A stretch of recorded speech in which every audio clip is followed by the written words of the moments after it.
आज हम बात करेंगे देप्सांग प्लेन की, जहां पर चाइनीज ने अपनी हरकत काफी बढ़ा दी है लाइन ऑफ एक्चुअल कंट्रोल पर। तो ये देप्सांग प्लेन कहां पर है, इसकी भौगोलिक स्थिति क्या है, ये मैं आप लोगों को समझाऊंगा इस गूगल इमेज के जरिए। ये यहाँ पर ले है और ये जो अलाइनमेंट है ये श्योक दुर्बुक का अलाइनमेंट है और ये श्योक नदी है। श्योक नदी यहाँ से आके और इस प्रकार से ऐसे जाती है और इसके साथ साथ हमारी रोड द्योक श्योक दुर्बुक रोड है। यहाँ पे मार्गो है और इधर है दौलत बेग ओल्डी। यहाँ पर जहाँ पर मेरी ये पेंसिल पॉइंट कर रही है, यहाँ पर है आपका काराकोरम पास। और ये जो इलाका है ये देप्सांग प्लेन का इलाका है।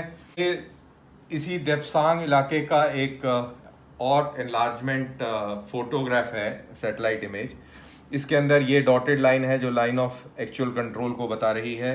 ये नदी जो है ये चिपचाप नदी है और दौलत बेग ओल्दी यहाँ पर है। और जो हम देखते हैं कि वहाँ पर जहाज उतर रहे हैं और वो जो ग्रेवल एयर स्ट्रिप है वो इस इलाके में है। ये जो नदी है ये रिकी नाला है। अगर आपको याद होगा 2013 में चाइनीज़ ने यहाँ पर घुसपैठ करी थी और एक अपना कैंप लगा लिया था। और ये जो पहाड़ी है ये इलाका, ये पहाड़ी का और ये नदी और ये इलाका जो है इसको बॉटलनेक एरिया बोलते हैं। और यही वो इलाका है जहाँ पर अभी ताज़ा खबरों के हिसाब से चाइनीज़ फोर्सेस जो हैं इस इलाके में लग चुकी। ये ब्रुत से कैंप है, ये रोड ऊपर को जा रहा है, ये दौलत बेग ओल्दी को जा रहा है, ये रिक्की नाले के साथ साथ होता हुआ लाइन ऑफ एक्चुअल कंट्रोल तक जा रहा है। और ये जो छोटी सी पहाड़ी है और इसके बीच का जो इलाका है इसको बॉटलनेक कहते हैं। एक तरफ नदी है, एक तरफ ये पहाड़ी है, तो ये बॉटलनेक का इलाका है।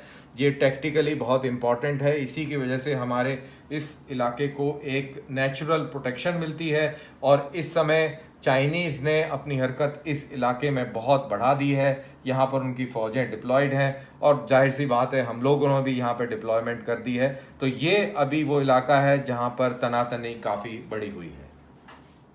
ब्रुत से कैंप से जब हम नॉर्थ में चलते हैं तो वहाँ पर आता है ये फेमस जगह है दौलत बेग ओल्डी। ये चिपचाप नदी है और चिपचाप नदी के इस साइड में ये जो आपको ऐसी ऐसी लकीरें नज़र आ रही हैं लंबी लंबी, ये दरअसल हवाई पट्टी है, ग्रेवल कच्ची हवाई पट्टी। ये था दौलत बेग ओल्दी जो मैं आपको बता रहा था। यहाँ पर हमारे जहाज उतरते हैं और इसके साथ साथ ये जो रोड जा रही है यहाँ पे ये पोलू मेमोरियल है। 1935 में यहाँ पर पर्वतारोही आए थे जिनकी यहाँ पर मृत्यु हो गई थी, तो उनके याद में ये पोलू मेमोरियल खड़ा हुआ है। और ये रोड ऐसे आगे जाती है काराकोरम पास तक।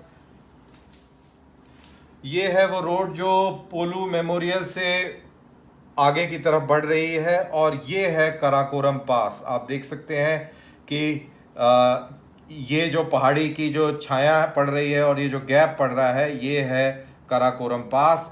इसको यहाँ से पार करने के बाद आप ये जिंगजियांग प्रोविंस चाइना का है वहाँ चले जाते हैं। और ये पास जो है सामरिक दृष्टिकोण से बहुत बहुत महत्वपूर्ण है।